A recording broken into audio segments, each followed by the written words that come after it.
Alrighty, welcome back everyone to another episode of Coffee, Closings, and Chaos. I am Alyssa Guillermo, your host, and I am joined today by a very special guest, Dr. Colin with the Coast Spine Center over in downtown Stuart. So welcome, Dr. Colin, to the podcast. Thank you so much, Alyssa. I'm absolutely honored to be on your show. I appreciate you. I'm so excited. I'm so excited to have you on, and we've known each other now for quite a few months, and I have been coming to Coast Spine, and we've seen a huge difference coming to see you, and we always enjoy our sessions with you, and talking with you is so, I would say, just it's a joy because you're so passionate about what you do, and I find outside of real estate, and one of my other passions is health and wellness, and how simple it really is. And I think you're really good at breaking it down, and you dive deeper and you ask the further questions that a lot of people don't. And that's one thing I absolutely love about talking with you.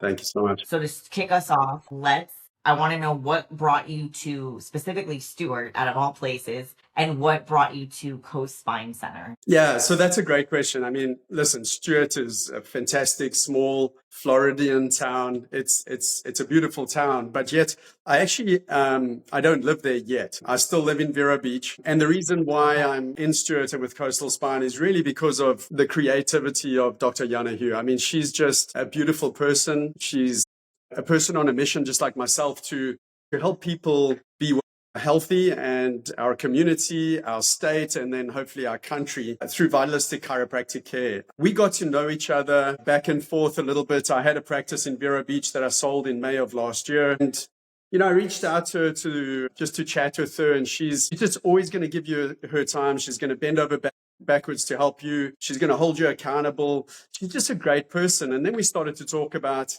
the idea of me joining her office. And then I ended up going to Spain, and because I lived in Spain for a long time, and both my kids, they weren't born there, but just about, if you will. I grew up there, and my youngest son, well, both my sons are great soccer players, and my youngest son was actually going back to play professionally in Spain. Long story short, we're still here, and her and I got to converse, and we decided to do something together, which is fantastic. And like I say, for me, I've worked basically the last 20 years for myself, and to work for someone else is definitely a challenge. But again, the place from which she comes, she's just an amazing Christian human being and is on a mission to help people. I thought it was a good opportunity for us, or at least for me, to join her team. So that's how Stuart has come about, and probably in the near future, it might become home as well. Love that. Vero is so nice. It's growing a lot too up there. Yes, the secret is that it's an amazing town. Yeah, I say that about here too. Like, we live in Palm City, and I think in the last 3 years, the growth is crazy. It's great for business. Personally, I'm like, I like that like small town feel, which I think they'll keep it. I don't see Stuart or anything on the Treasure Coast getting like a Fort Lauderdale or anything crazy like that. But yeah, that small town feel is truly great. And it kind of feels like that in the office, because like everyone knows who you are. It's like a really good group, and anyone from like MJ to Cynthia, everyone's always like, hey Alyssa, hey Wesley, how are you? And you feel like, okay, like you're home type of a thing. Not just, you're not a number on a folder. That's awesome. And that's exactly what we're hoping for. I mean, she's put a great group of people together. Everyone is bought into the mission. And so that's why I think it's working and going in an amazing direction. So thank you for the feedback. Yeah, definitely. And I think we've had a few chiropractors in our life. And I would say what drew me very hard was it's not just a chiropractic center, right? You guys are a lot of functional, and that's what I love. And that's what I love talking with you about, right? And one thing you and I talk a lot, because I do sit in my desk all the time. I'm constantly in this chair, which is probably horrendous for me. We're looking for like a very ergonomic chair. We went aesthetic, and now I'm like, nope, we need to go comfort and for my back and my everything, because I get up sometimes and I can't move. What would you say are common myths about back and spine or back and neck pain that most people put off or don't really aren't familiar with. Well, I think one of the most common myths is that it just will self-resolve. And I even think the scientific community back in probably around the 70s tried to suggest that acute low back pain self-resolves. But then I would say, well, let's look at the statistics of how many people end up with chronic back pain. And I think, I don't buy that analogy. The other thing that I would suggest is that, some people wake up in severe pain and may not do anything about it for a couple of days, and then it goes away. And they think, oh, well, geez, the problem's gone. No, the problem's there. It's manifesting. Your body's just gone into a good, intelligent state of adaptive physiology. It's trying to keep you out of the problem for one reason, because it doesn't want you to have pain. And at the same time, it's trying to give you enough time to go get help to correct what's going to eventually cause a real problem down the road that your body's sending you the signals to tell you about. And so we ignore those signals, which is the first danger, if I was to be honest, And so the body is amazing at self-healing and self-regulating, because that's what it's designed to do. But unfortunately, a lot of the times it's just overwhelmed and it cannot. And then it goes into a state of adaptive physiology. And then before you know it, you're eventually labeled with some type of pathology, which could have been prevented had you gone and had it addressed in the first place. Because the question really becomes, what shows up first, the pain or the damage? And I would argue that the last thing to show always is the pain. And that's why we can see so many people later on in life that, like maybe, well, I shouldn't say not really late, at 50 or now even at earlier numbers, but 50 and beyond, they see a bunch of degeneration in their spine, and they only just started getting the severe pain to be now it just shows up and won't go away. Well, that degeneration was there. That's why it's called DDD, degenerative disc disease, or DJD, degenerative joint disease, because the word disease means it's a process that's happened over time and most likely for years. And then finally the pain shows up, and then they get lied to. They get told, oh, well, look, you have degeneration in this area of your spine. It must be it's because of your age.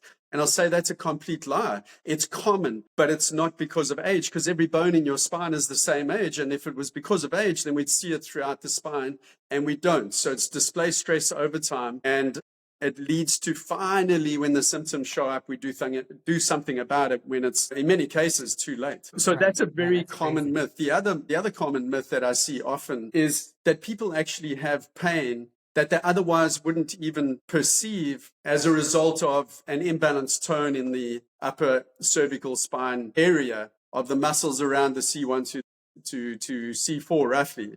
And that can change how the brain even perceives things that it otherwise wouldn't as pain. So, pain is important, but it's not a deciding factor on whether or not you should go get help, because it's only perceived by roughly 10% of the 420 million nerve connections that make up our nervous system, right? What about the other 90% that you just want to ignore, So I never think it's a good idea to wait for pain. Yeah, no, I agree. And I think when I had come to you guys, and like I said, it's been quite a few months now.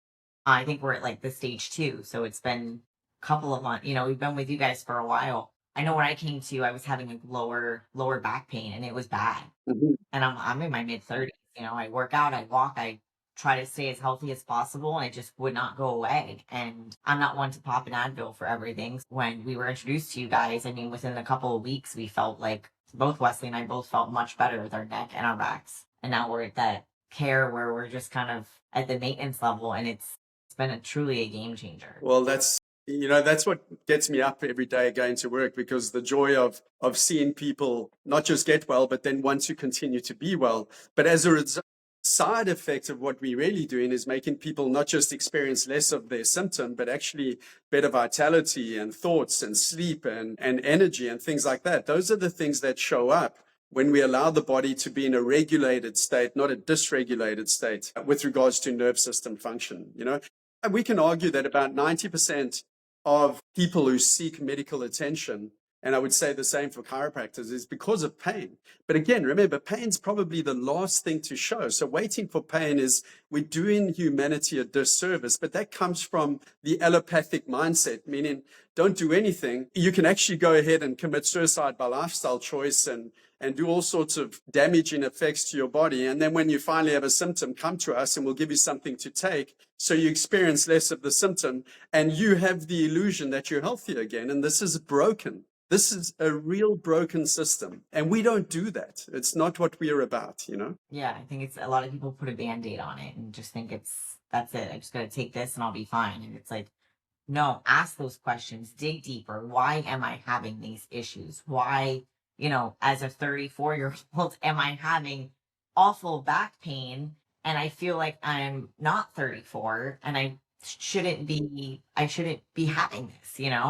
And I think that's huge. And I thank you for that. And then If I can, when, sorry, like, Alyssa, to if your, I can just say, people they don't have pain because they're deficient in non-steroid anti-inflammatories, And oftentimes the very treatment that is given, for example, non-steroid anti-inflammatory is very commonly used when people have pain and inflammation and so on, as a side effect of experiencing less of the symptom that they've gone to see the medic for. It's in fact inhibiting a proteoglycan production, which is the building blocks of cartilaginous tissue, which is the majority of the makeup of the disc. So the very thing that we potentially should be helping, we actually destroy inadvertently. So anyway, sorry to jump in and interject there, No, to that point, I always laugh if you watch like those commercials for any medication they make a commercial for. It's like it's gonna fix this, but and they list, like common side effects, and then you probably have to take another supplement for the things that screws up, and it's just like the domino effect, like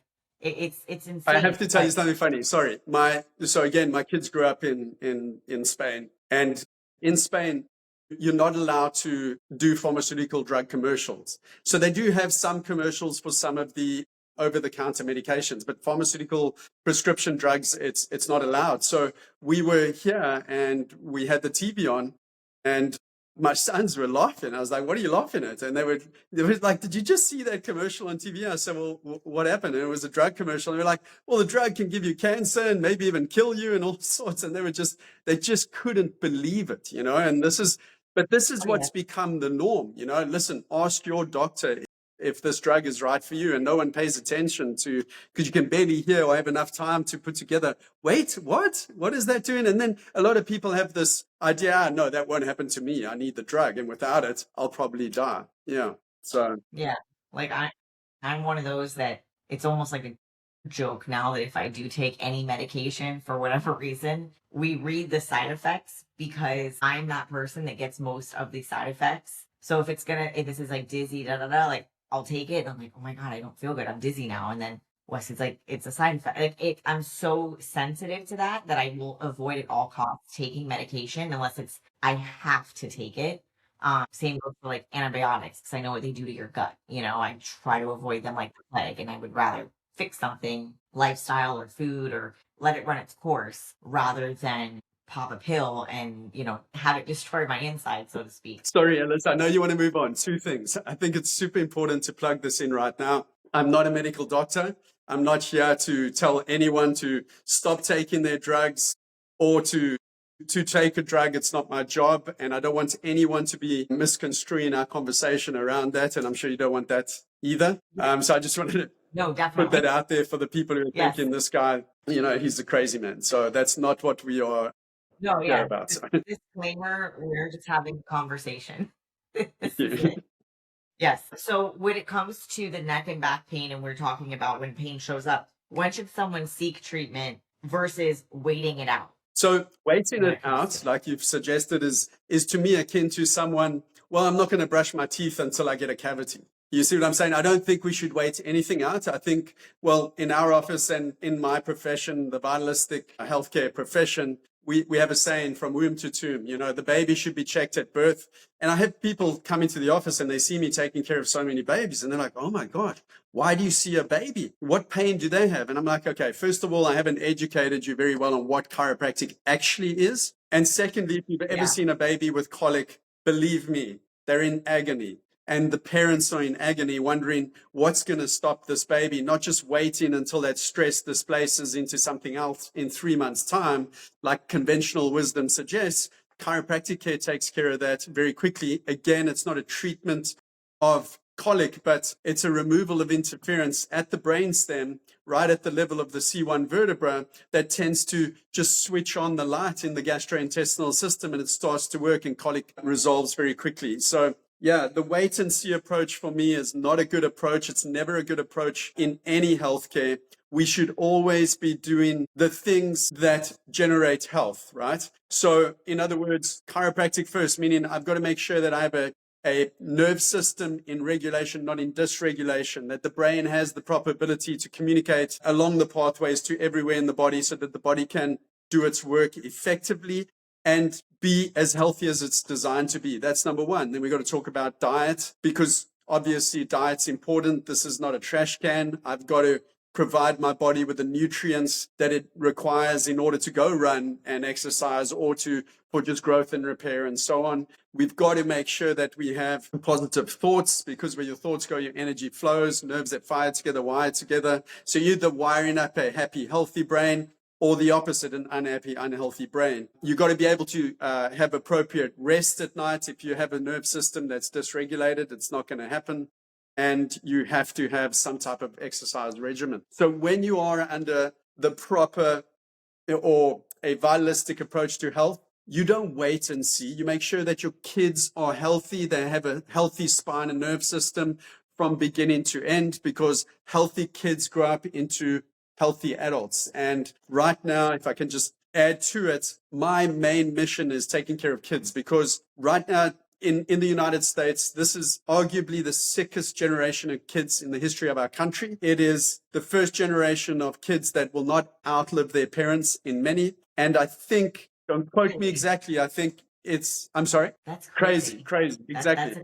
That's It's, I think it's roughly 54% of all kids, American kids under the age of 18. And I'm going to err on the low side. I think it's 2 or more chronic diseases, but we'll go with 1 or more chronic diseases. That's not okay. We're doing a disservice to humanity and to the future of this country. And it's enough. Enough is enough. So yes, no wait and see. And not, I feel the same. And not to get, when you touch on food, I know you and I can talk about this topic probably forever. But when it comes to food, and not to get political at all here, but I think what part of this administration is doing with the health and taking the dyes out and trying to clean up, especially in the schools. I think parents send your kids to school. I don't have kids, but like if I sent my kids to school, I would hope like, hey, if you're getting something for lunch, it better be nutritious. Like, I look back at how my mom was with us, and my mom was so strict with my brother and I with what we ate for lunch. And growing up, my mom would send me to school with like homemade pasta and meatballs, like an apple, and like 1 Milano cookie as a treat. And then some of my friends would have like Lunchables, like all the cool snacks, right? And I'd be like, what? Mom, I want that. And she's like, you will never eat that in this household. Like, she was hard no. And that was almost 30 years ago. So the food was probably cleaner then than it is now, with the preservatives and crap that's in it. And now I thank her, because we were never raised on that food. Like, we were very strict with what we ate. We weren't allowed to have like sugar cereals, and like, especially during school, we were not allowed to have sugar in the morning. It was like you had eggs, you had like veggies, you had a little carb and like a fruit for breakfast, because she's like, I don't want your brains to be rot. Awesome. What a great moment. You have to last. Yeah. And as a kid, you push back and you're like, no, Mom, I want the cookie. Was it Cookie Crisps? I think it was Cookie Crisp. I used to love Cookie Crisp.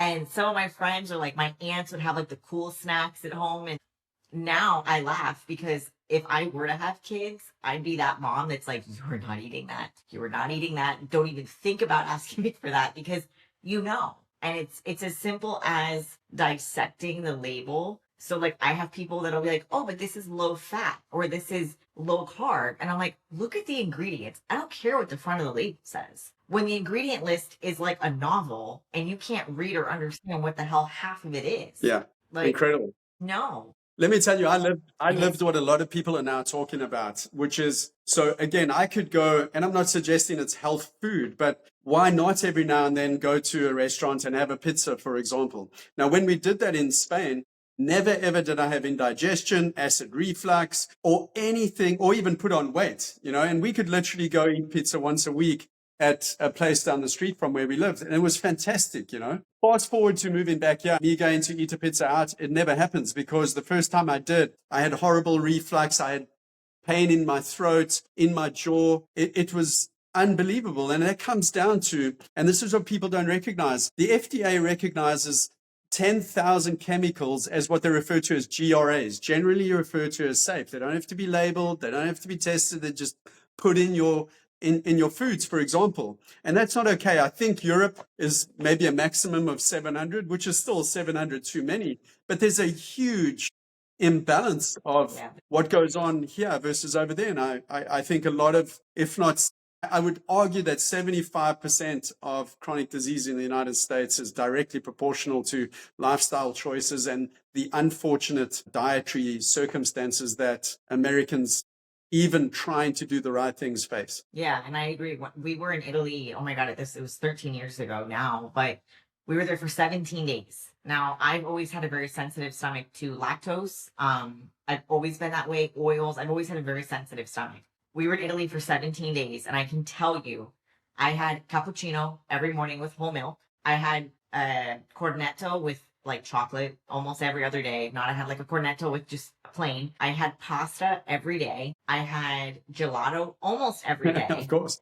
And we ate late, and here everyone's like, oh, don't eat late because it's awful for your digestion. I ate late. We walked. That was a huge part of it, right? We walked a crap ton in Rome, like to my uncle's house, to my cousin. Like we walked and my grandparents at the time were in their, I think, 70s and 80s. So like we all walked and I didn't really gain weight. I didn't get sick. I was like just flabbergasted how just everything was different. And I come back home and now I can't have lactose.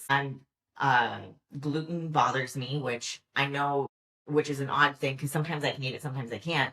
But the quality of food at certain restaurants, even like I can have pizza at a certain restaurant by my house because everything's made from scratch and it's not like, cardboard that they bake up and I'm fine. But if I were to go out and like go to like a chain pizza restaurant, which I would never do, I would get sick.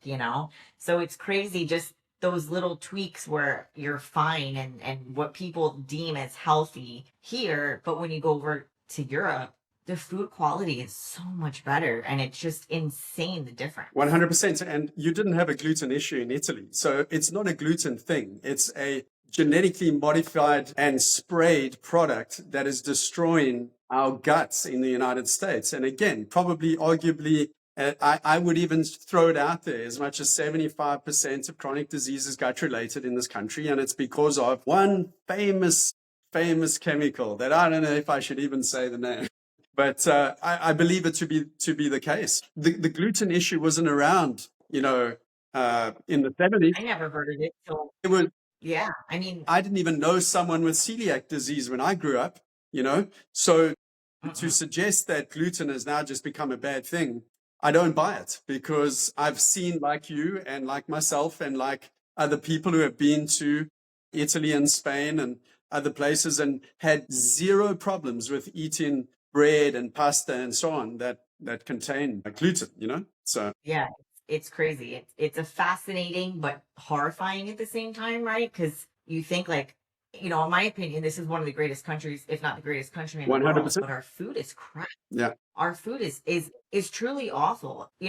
My brother, for instance, it's crazy to see this. So when we were in Italy, my grandmother was like, pay attention to the eggs, the color of the eggs. And we were like, oh my God, they were like blood orange. Like it wasn't like this yellow, like this. It was like that. And my grandma's like, that's how it should be. So then my brother a couple years ago got chickens and him and his wife wanted like fresh eggs for home.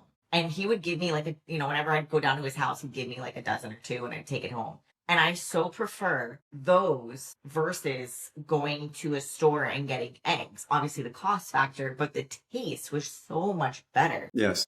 And like for me, I like hard-boiled eggs because I think they're easier to prep and they're a little more versatile. And the taste of the yolks on a real, like from chicken to my pan egg tastes so much different. Like I will not eat a hard-boiled egg yolk. Just the flavor, the smell, like there's something about it. I can't do it. I always take them out. And it's crazy just how simple you think it is. And even our meats, like there's things you have to look at and watch. And it becomes almost like a job to go grocery shopping. Yeah. Because you really have to read everything. 100%. And talking about the eggs, if I may, like when I first moved to the United States in 1993, I'm originally from South Africa, and I couldn't understand why people would not eat the egg yolk. I'm like, what do you mean you don't eat the egg yolk? That's where all the nutrients are. And it's delicious. What is going on here? But anyway, And they said it was awful is everything's just because it's trendy, full of cholesterol. like everyone's a guru, and we've just got more now, and we've got more research. We don't have a research issue or a lack of information issue. We're just confused. We just don't know what to do with the data. Yeah. Well, there's so much out there too, depending on who you watch or listen to or follow.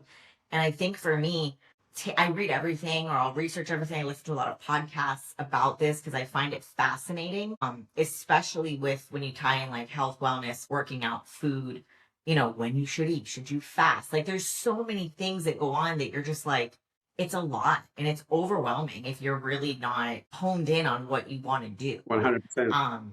But I think it's really it's something that needs to be changed, and I'm glad that this country's, I think, making a turn in that direction, and I'm hoping we continue. And one thing I do love, and I just saw this pop up on my little news app the other day, that I think I'm a millennial is what I guess my generation is, but the generation after me, which I think is Gen X, I don't know.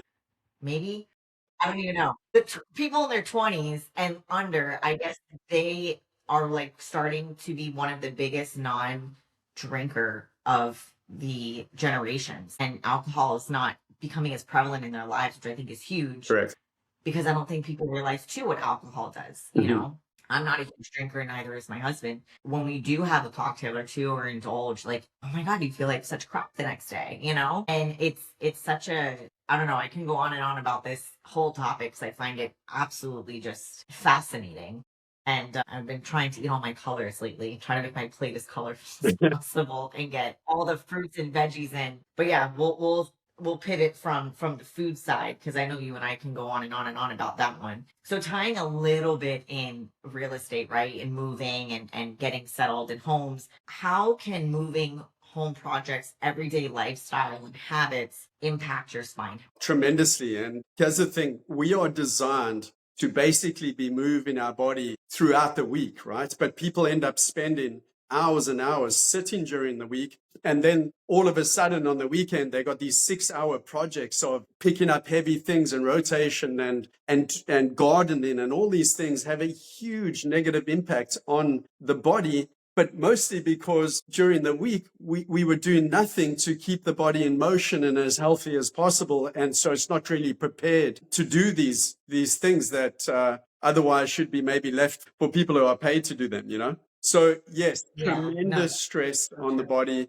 You're bending probably not appropriately, and lifting something heavy that's further away from your core, from your body. And that makes it even heavier than it otherwise would be. We're not doing it properly. We're rotating and everything feels well until 2 or 3 days later when we're like, oh, I can barely move because we've done something.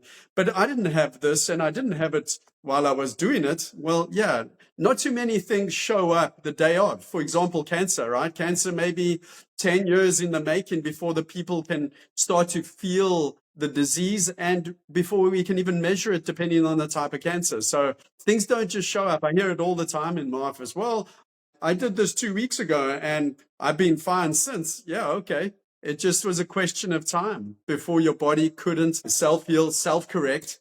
And now it's telling you to fix what you've just damaged. So people just aren't prepared to be doing those things. So it's a question of, what are we doing day to day and throughout the week to make sure that we move in appropriately and providing the nutrients for our body to be well and be able to do some of these other things? And then how should we do them is the next question, versus just running around like weekend warriors doing things inappropriately that are damaging our spines. The problem with the spine is people don't recognize the importance of it, if I may. It's not just this thing that we have to hold us upright against our gravitational field. It's actually an integral part of the nervous system, and it houses and protects that system. So the health of the spine is directly proportional to the health of the human being. And, Dr. Roger Sperry, he's a Nobel laureate, and he concluded in his research that basically the motor that drives the brain is the proper movement and alignment of the spine. In fact,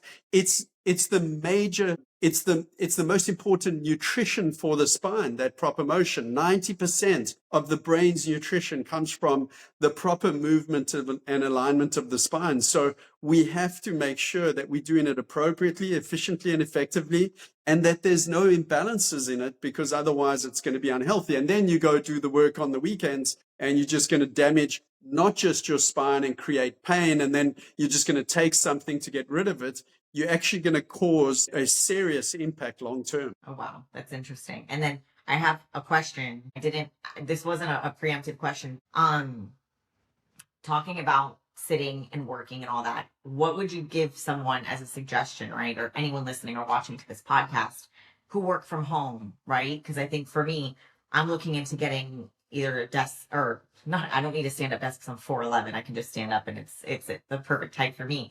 But someone who works from home who is maybe considering, hey, I don't have the best posture, or I don't have, the right tools. Like, what would you suggest to someone like me who sits at a desk sometimes for hours upon hours at a time at home to help with your spine? Well, the most important thing for me is I would suggest a stand-up desk. I had a patient in Barcelona who was the director of the Danish, one of the first two to the market Danish companies on those stand-up desks. And the research is unbelievable around, productivity and health and so on around the worker. When theirs were actually, you could set them every 45 minutes without you even thinking. The desk just goes up and you have to go into a standing posture versus I like that. Yeah, it's incredible. So I think if you're going to spend a lot of time behind a desk at home, invest in a desk like that, or every 5 minutes, get up, walk around, move. But make sure you're in an upright posture, shoulders open,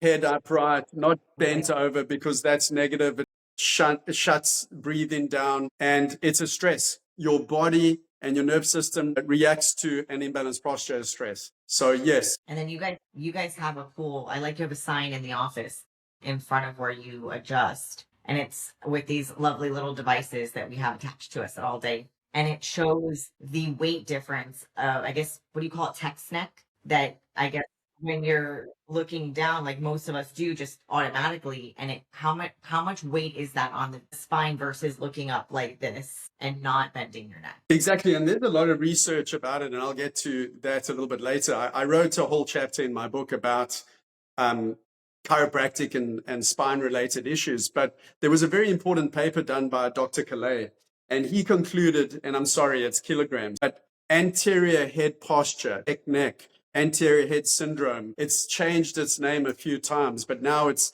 tech neck because everyone's getting it as a result of technology, right?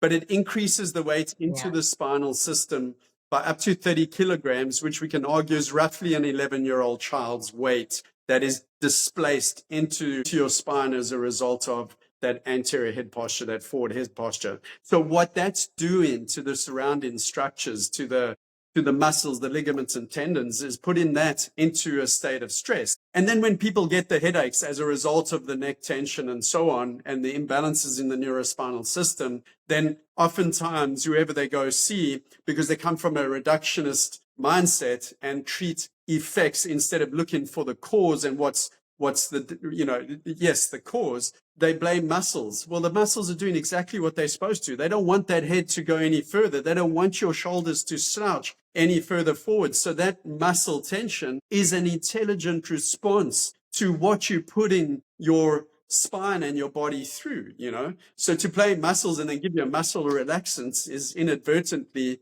just going against the intelligence of the body.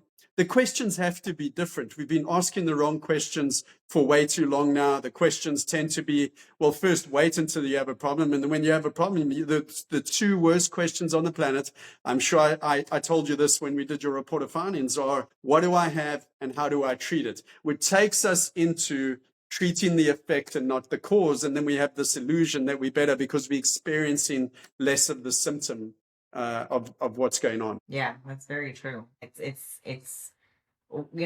I used to make fun of Wesley because he would sit on the couch and he would be like this on his phone and he looked like a stiff. And I'm like, what are you doing? Like, you look so uncomfortable. Yeah. He's like, I'm more comfortable than you because I'll sit there like like this just naturally, and I'll start feeling it. If I'm on my phone enough, for work all day. I'm like, oof. And then we ended up getting one of those ergonomic, my desktop is a big desktop that we can have it at my eye level. So I'm not like Excellent. looking down because I am on the computer a lot. And, I'd like to not be like a little hunchback when I'm older, and I try to be better with my posture and stuff because it is, it's a lot, and we're in a technological world. As much as I love it, I also miss the good old days when, you had to read an actual book Yeah, and, pick up a phone and call. exactly. But I think that's super helpful for anyone listening, and can take a little piece of something with them. I think that's something they can implement now is just get up and move. Like I always think there was a commercial, I forgot for what, but it stuck with me. And it always said, a body at rest stays at rest and a body in motion stays in motion. Correct. And I always try, I have my minimum steps a day I try to do, but I try to do that and get up, do laundry. I have to get up and go put the laundry away. I'm making sourdough right now, so I have to feed my sourdough at I think 11:15. So like get up, go do that, come back, do some work, and then I have showings later, so I'll be in the car and running around the rest of the day. So, But sorry, I think movement is just to add to that, Dr. Yana, she's such a character. She's amazing. She was at I want to say the mall. Yeah, she was at the mall, and anyway, I can't remember how the story goes, but she starts to do basically a spinal hygiene class in the area of the clothes and the exercise clothes, showing people, what to do to take care of their spines. And those are things that people can do in those 45 minutes when you take just, if it's less than 60 seconds to do some movements to help with the spine. People are like, spinal hygiene? What do you mean by that? Well, they're very simple exercises that gets the spine in motion, drives the nutrients into the brain, and keeps you focused, and keeps your yeah. your spine healthy and moving. But she was so funny. She actually quickly made a short video of herself doing the spinal hygiene class I love in the mall in Stuart. It was incredible. I love that. And then one thing I know you and I have in common is we like to golf. Yes. So for all the golfers out there, what's one thing I know with golf, if you golf enough, sometimes your lower back hurts, you might pull something, if you're slouched over when you're swinging. I've done it and nicked something in my back. What is one thing people can do to avoid that? Or what's like a strength training or a movement that they can do to focus to help if they're avid golfers or like to go play golf every now and then? Yeah, so great question. I think the key to everything is just understanding something very important, why they should move. The thoracic spine, your dorsal spine, and your pelvis, if that's stuck and locked, then the displacement of stress is going to be transferred into the lumbar spine, which is where most of the issues come from in terms of golf, right? If you look at some of the major golfers who have unfortunately suffered life-ending or not life-ending, career-ending injuries as a result, have always been low back, Yeah. low back, low back, right? So it's making sure that your pelvis is in a balanced state of motion as well too as your thoracic spine. And so therefore, obviously, I can't not suggest that they don't get chiropractic care. Most golfers now have traveling teams with them where they have their massage therapists and their physiotherapists and their chiropractors to make sure that not just are they properly aligned, but they're properly in motion. They want to make sure that they then balance that balance structure. Sorry, they reinforce that balance structure with good core exercises. And that's just where to start. And then I just love movement. Movement neurology is so vital for everything. When I see people in the parks, and I saw it a lot more in Spain than I see here, but doing Tai Chi, it's just natural motion that really is good and healthy for the spine. So any type of movement exercises, cross crawling like a baby, things to move the spine and keep it healthy, warm up and warm down. Golf is a very asymmetrical sport, right? So you must do everything that you can before you get out onto the golf course to help that spine move from above down, right? From the neck all the way down so that when you're playing, you're less susceptible to injury. The core is strong. It protects you throughout the round. And then afterwards, warm down. Don't just go get straight into the car and drive home. That's part of the problem. See, that's what I do. That's my problem. I'm good at the warm up. Like I'll sit there, I'll do my little warm up exercises. I have a little like weighted donut that I put on my driver, and I kind of do like light swing just to get a little more like, movement and all that. But I'll admit the post golf, I don't do anything. I'm gonna have to start doing that now. We need to start playing. I think Wesley just got new clubs yesterday, That's so I told him, awesome. I'm like, now we have to I asked play. him yesterday if he had Yeah. played since your last round, so that's fantastic. No, we need to though. I told him, I'm like, we don't have kids. Like, we should be going golfing like during the week, once a week. 100%. We have, we are good at making time to go do stuff, but it's like golf, I think, is so you can go like 7 a.m. once the sun's up, play a quick 9 holes if you can't do a full 18 in 2 hours, and you're home by like 9:30, you know? And it's something I used to play a lot more when I was younger, and I don't play nearly as much as I would like to. And it was funny because when I left my corporate job, I was like, oh my God, this is gonna be amazing. I'm gonna have so much time. I'm gonna be able to do what I want. And then jokes on me, I barely have time to, do my own laundry some some weeks. But I think it's really important. Plus it's getting outside, getting vitamin D, movement, just being out in nature, not being in the house. Yeah. Yeah. It's so important.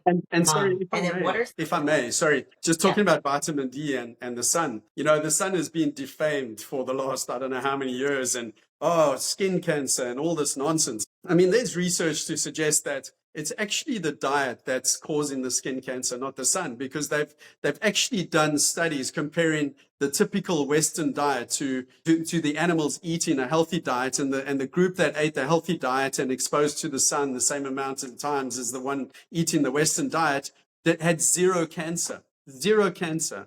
So blaming the sun is ridiculous. And then suggesting that we should block certain times for the sun is also ridiculous. I'm not suggesting that you should go out and just bake and burn your skin right. 24/7 in the sun, but the sun getting blamed as a problem is completely ridiculous, because now we just like taking cells out of their natural environment and putting them in a petri dish and studying them and suggesting that that's the problem when they act differently outside of the environment. So in my opinion, the studies already failed. And I think we're doing that with the sun and everything else, because we're so disconnected from nature and the And I laws of think nature. too, yeah, no, but I think to your point with like the sun, right? We watched a video on, I think it was TikTok or YouTube, about this topic, about the sun and is it really bad for you? And then if you dissect it and look into it more, what do I will say we'll just say what do they push on you to be in the sun?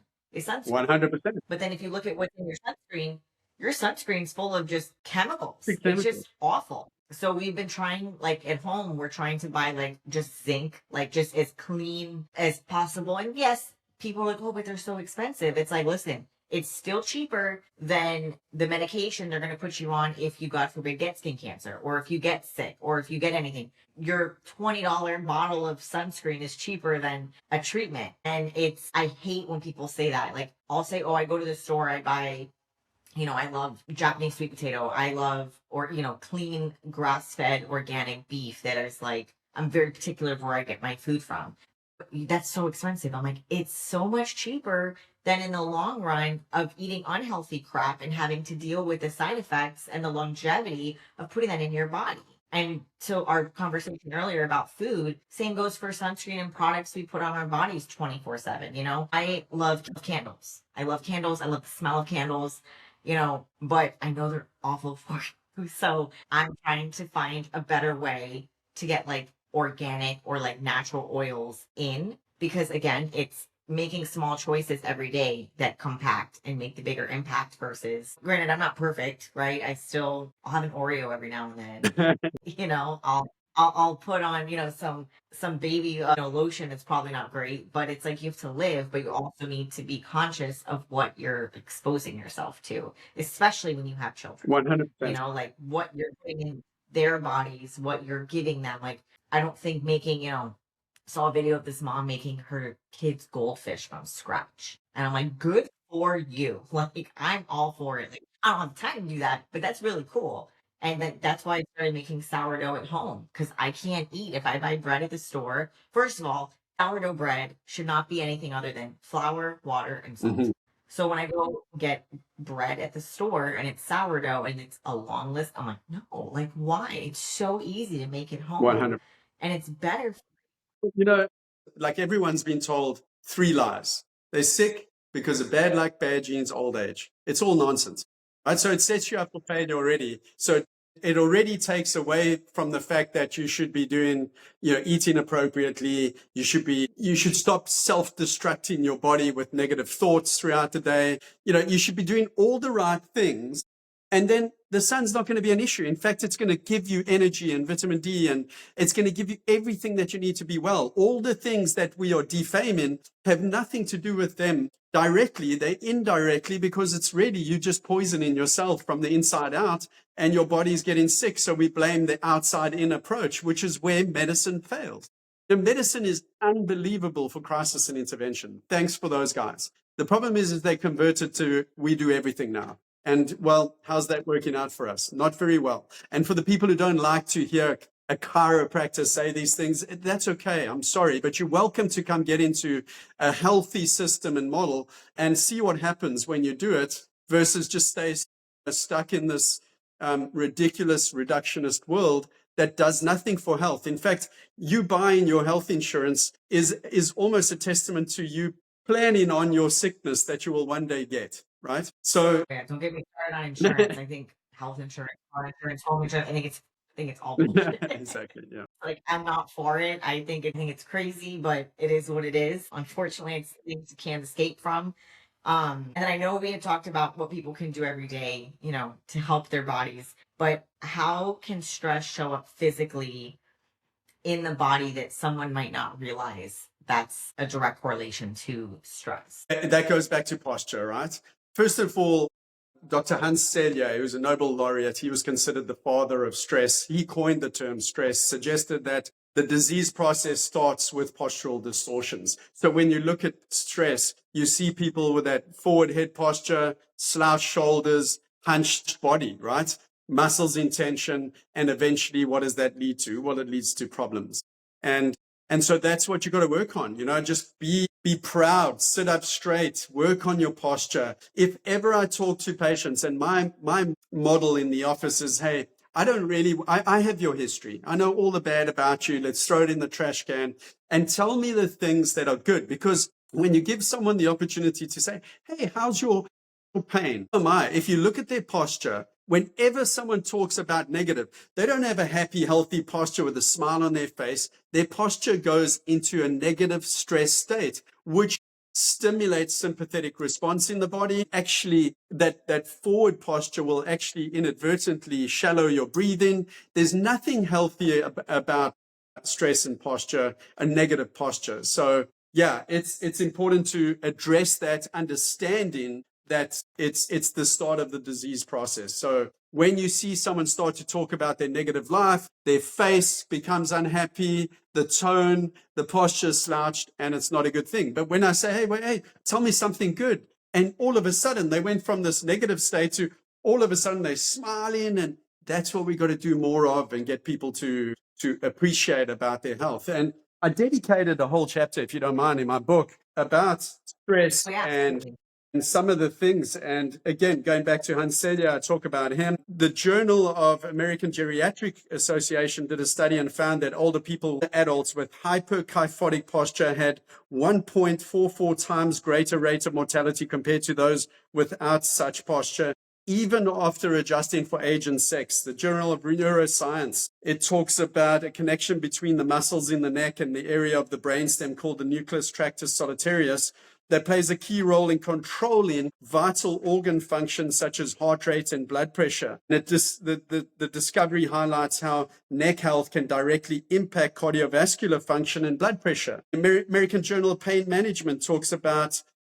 posture and how it affects and moderates every physiological function. The people that ignore chiropractic have been lied to for the last 100 years, as the American Medical Association did a huge defaming thing against our profession, and it went to the Supreme Court. It was a very interesting case, and it was thrown out because they were defaming us. They were literally committing fraud, according to the study. So the people who don't think that they need chiropractic care, it really blows my mind, and it's unfortunate, right? Journal of Neurology, the pediatric neurology highlighted that children and adults with urinary control issues, such as nocturnal enuresis or bedwetting, often exhibit postural alterations, and neuromotor and sensory deficits. I could just go on and on and on and talk about all the amazing research. We go back to that paper that Dr. Calais put out that showed the amount of weight from anterior head carriage and up to 30 kilograms of weight on your spine, and how that places additional strain on the spine and the discs and the muscles and the ligaments and tendons and the surrounding joints. To ignore chiropractic as a go-to for your health doesn't make any sense to me, and I'm going off on a big rant here, but it also talks about loss of vital organ function. Anterior head carriage can lead to the loss of up to 30% of vital organ function, including heart, lungs, gastrointestinal system, and the immune system. And there was another paper that I talked about, and I really think it's important because it involves cardiovascular health, and I really want to find that. It's a study published in the Archives of Internal Medicine that highlighted the growing recognition of the connection between spinal health and cardiovascular conditions. And the research found that degenerative changes in the spine, particularly significant height loss, were independently associated with higher mortality rates and increased coronary heart disease. But I talk about it, a cardiologist is a cardiologist. He deals with the heart. I'm not a spine doctor, so out of sight, out of mind. I don't deal with it. Instead of sending them to us so we can impact these people's lives, never suggesting that chiropractic is a treatment for any of these things. But the research, the medical research supports what we say and what we do, even if we're just talking about structure and function, not immune health and everything, which it definitely supports that. And like I say, I can go on and on and on. There's one more I'll just touch on. The Journal of Bone and Joint Surgery research concluded that low back pain is the leading cause of disability worldwide.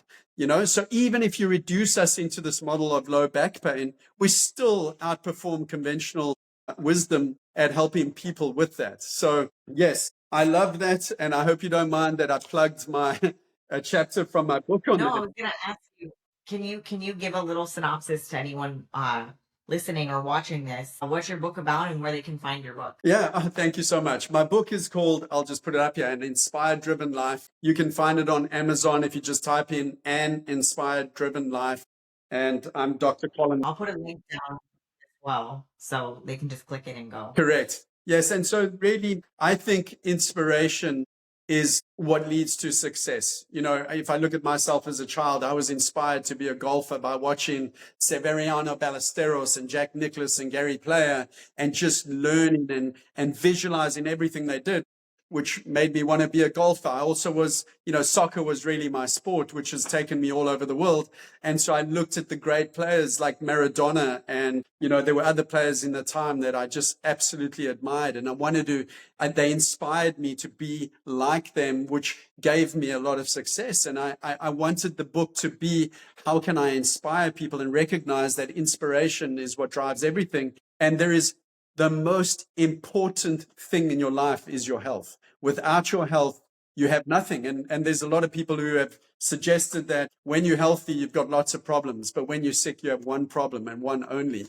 And the problem is that the majority of society waits for that problem to show up before they actually start to try to do something for their health. But before they can do anything for their health, they have to recover. They have to get rid of the unfortunate condition that they've developed, not due to bad luck, bad genes, or old age, Yeah. And I think too, people focus, and I always find this fascinating. People do preventative maintenance on their home, preventative maintenance on their car, preventative maintenance in any aspect of their life. But when it comes to their body, I think a lot of people wait for something to be wrong versus doing preventative maintenance. And, you don't put bad oil in your car, right? So why would you give yourself essentially bad fuel? Correct. And I think that's a huge thing is preventative maintenance for your body. You only get one of these. You can have a million cars in your life. You can have a million homes, but this is it. That's it. So I 100% agree. And I almost actually, I agree with you, and I'm not disagreeing with the word prevention. I'm not a fan of the word prevention because it implies that you are just like health insurance, right? You are designed to be sick. No. You're designed to be healthy. So just do everything that promotes health. And yes, that is prevention technically, but I don't like the word because it implies that our body's set up for failure, and it's not. Our body is the most amazing ecosystem on the planet that is just brilliant. And the more people think they know about the body, the more that they should be realizing just how little we really do know. There is nothing smarter than what we have. It has all the tools, all the chemistry, everything that it needs to be well. The question should be, when it's not able to self-heal and self-regulate, it should be, well, what's interfering with my body's ability to be well? And when we figure that out, we create a healthy society, not a sick society. And I'll just plug this in. The US consistently outranks the industrialized world in chronic disease. We're the richest country, the greatest country in the world, as you suggested earlier. We have all the technology, yet we're still the sickest country in the industrialized world. We're definitely not doing better by adding more interventions and procedures and hacks and, keto this and carnivore that and plant-based this. All of those things, I disagree with, because that's almost like saying, well, the keto diet or the plant diet is good for everyone. That's akin to saying, well, the Eskimo diet is good for people in the Sahara Desert, and it isn't. You know what I'm saying? So Yeah, everybody's different. everyone wants to be a guru. Everyone wants to, package wellness into something new, but do the same things as allopathic and mechanistic things are doing, just differently, and maybe in many cases more expensive, versus just going back to natural laws and how we are supposed to live. Yeah, definitely. Completely agree. And I think it's truly, how do I say, when it comes to just, I always laugh when people are like, oh, you eat healthy or you eat this. I'm like, no, I eat food. I eat whole food most of the time. I'm not eating, I try to limit like anything processed, like once in a blue moon, okay. Or, maybe a few times throughout the week, yeah, I'll have some pretzels or I'll have like a chip here and there. But like, I try to make my meals as wholesome as possible because I feel better.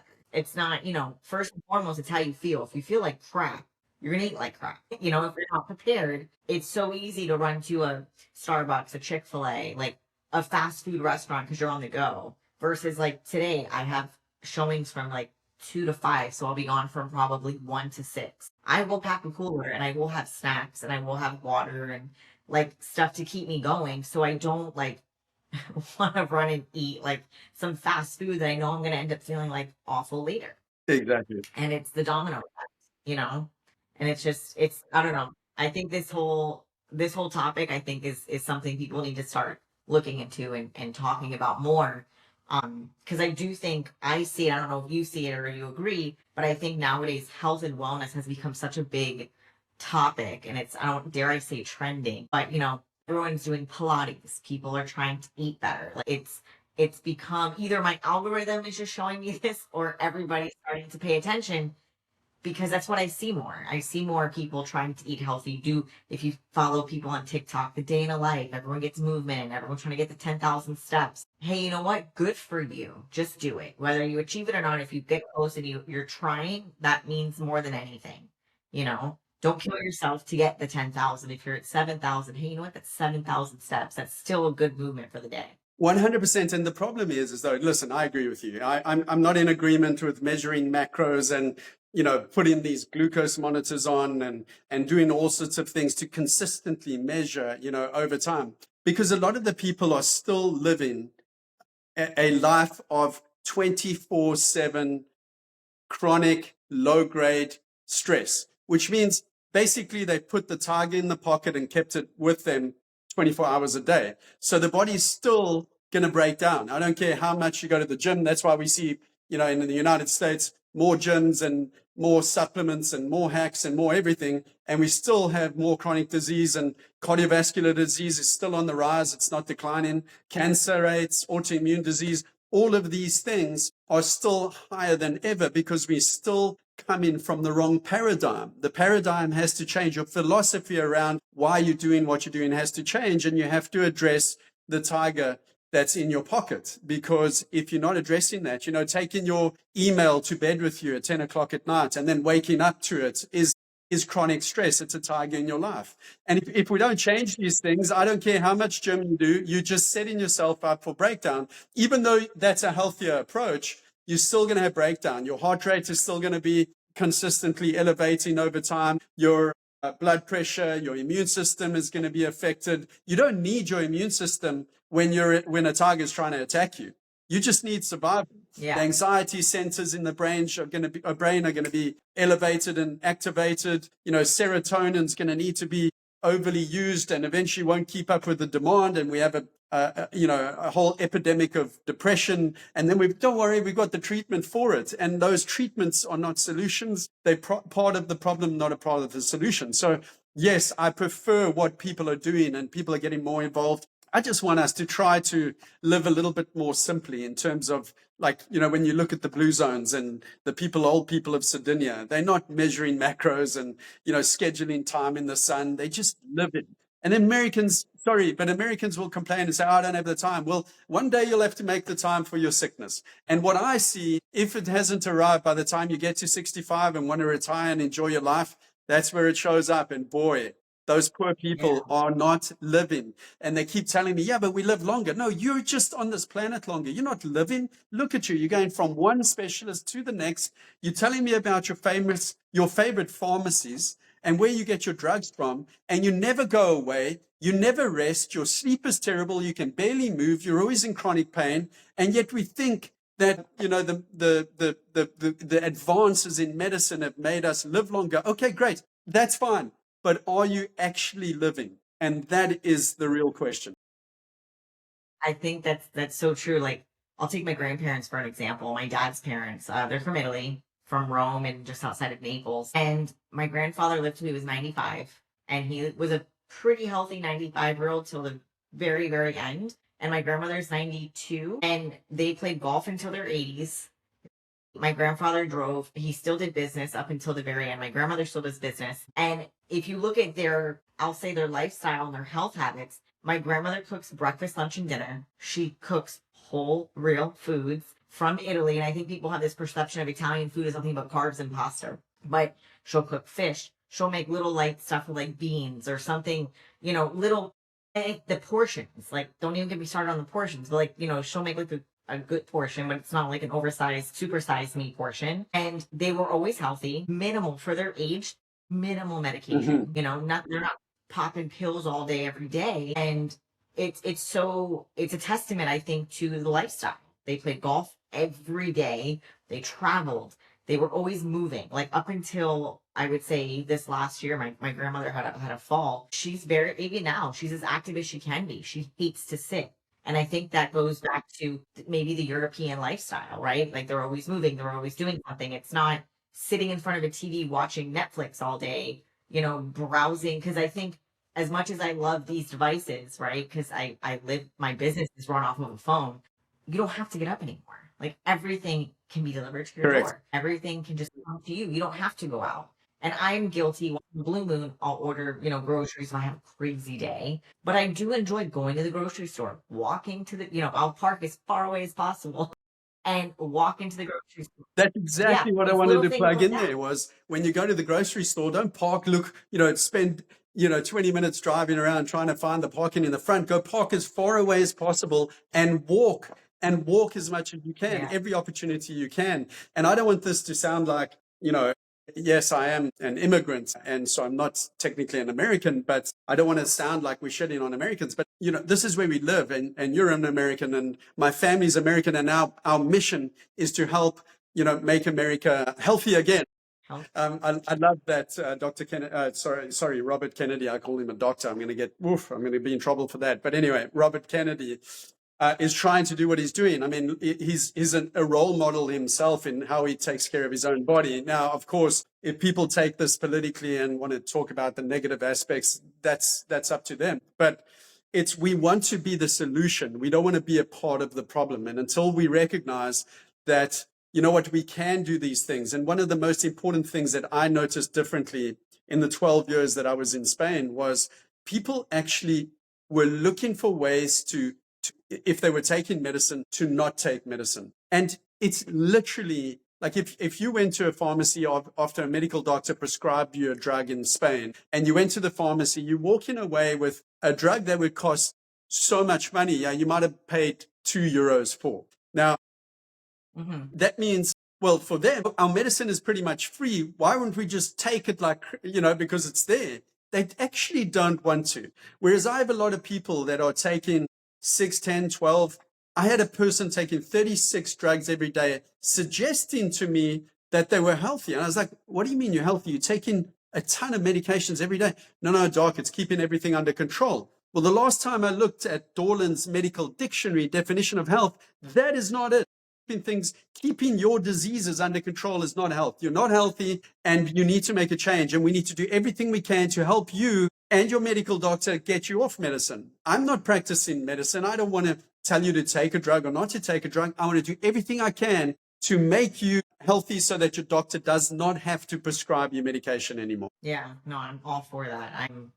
I'm right there with you. And I think this is just a wealth of knowledge for anyone listening or watching this podcast, because you are so passionate about what you do, and it goes further than, I would say, chiropractic, right? Like, you're just all about health and wellness altogether, which I think is a breath of fresh air. Because I don't find a lot of, people in the medical field like that.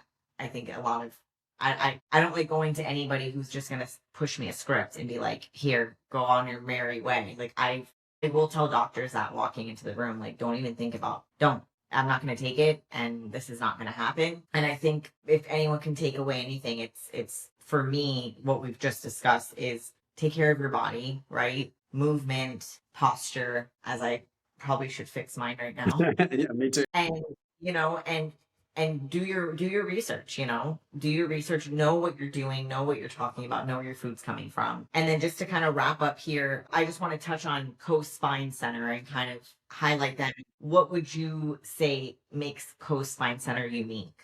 And who do you serve the best, and how you would describe that to everybody? Yeah, that's a fantastic question. So, like, for us, health comes from above, down, inside out, right? So above, down, inside out, you express health from the inside out, and we want the brain coordinating everything. We are a Christian-based office. So again, for us, like, if I'm going to simplify chiropractic philosophy, I move the bone and God does the healing. You see, inside of each and every one of us is what's called an innate intelligence. And that innate intelligence, helps the body do everything through the nervous system.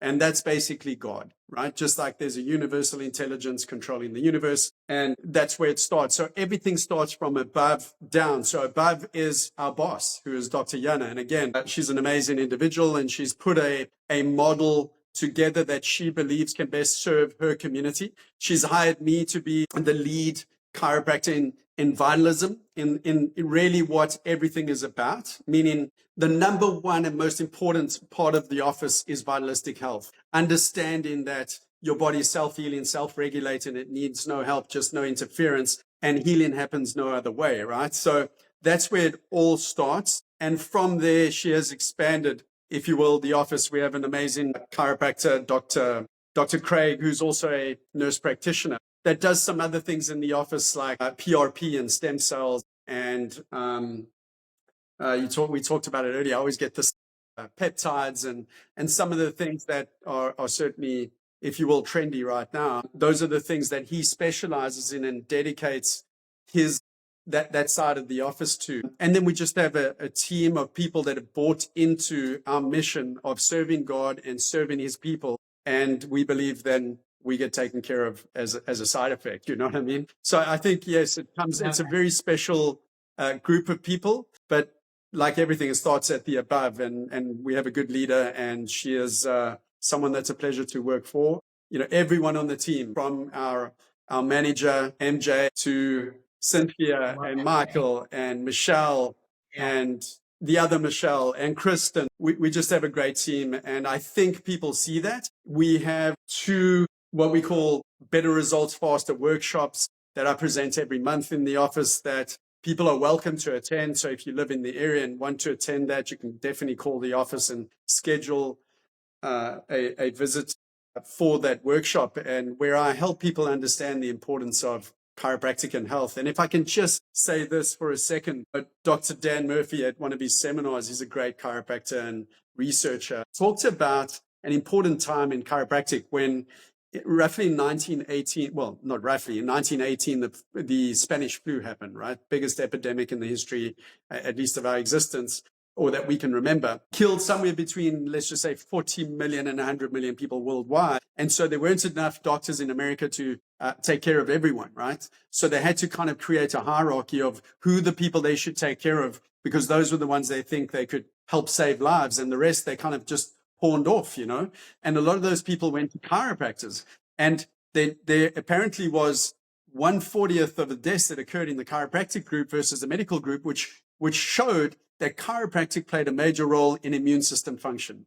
These people results were amazing. Chiropractic became, if you will, a licensed healthcare profession as a result of its success on infectious disease. Although that's not what we do. Please don't let any of the listeners misunderstand and interpret what I'm saying here. But for the next 50 years, people were seeing chiropractors for real things. And then came, I want to say in the early 70s, the insurance. And insurance said, chiropractors, we want to pay for you. We want to involve you in the reimbursement program, but we want to reduce you into back pain and maybe neck pain. And instead of saying no, the prostitutes in our profession sold us out.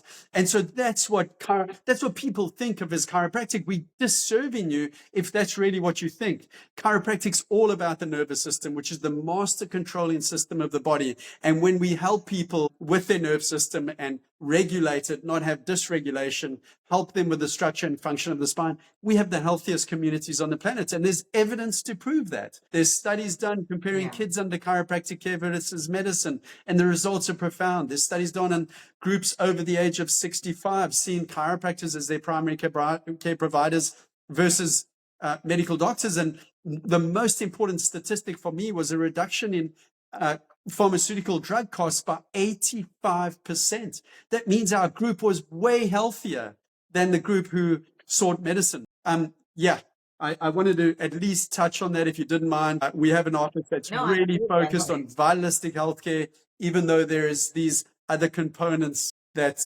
are involved. No, definitely. I love that. And Dr. Colin, it was a pleasure having you on today. And I think we might have to do a part 2 soon, because I think you and I can talk for hours and hours.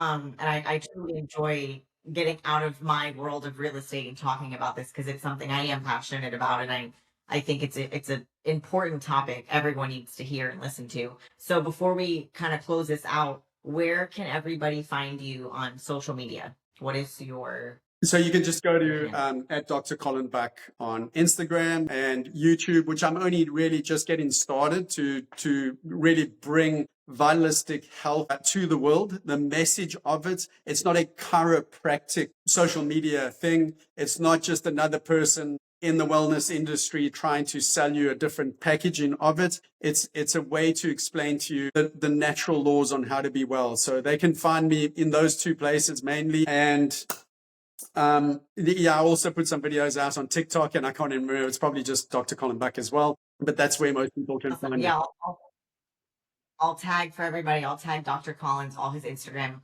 in the description box below. I'll also tag Coast Spine Center if you want to reach out to them, and I'll put their website as well. When you call, tell MJ you heard it from our podcast. She is awesome, and we'll get you scheduled. Dr. Colin, thank you so much for coming. This was just an amazing conversation. I think this is probably the longest podcast we've had so far, and I think it definitely could have gone longer. Sorry for that. But I want to save it for part 2, and we can come back and kind of touch base more on what's going on. And hopefully the next time we talk, America will be a little bit healthier, and we'll see a little bit better of a trend going on. But I think this was a wealth of knowledge for everyone listening and watching this podcast, and I appreciate you so much. And I will see you in the office on Monday for my appointment.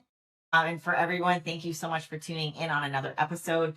I am Alyssa, and we will talk next time. So until then, have a great week, and we will talk to everyone then. Thank you again, Dr. Colin. Thank you, Alyssa.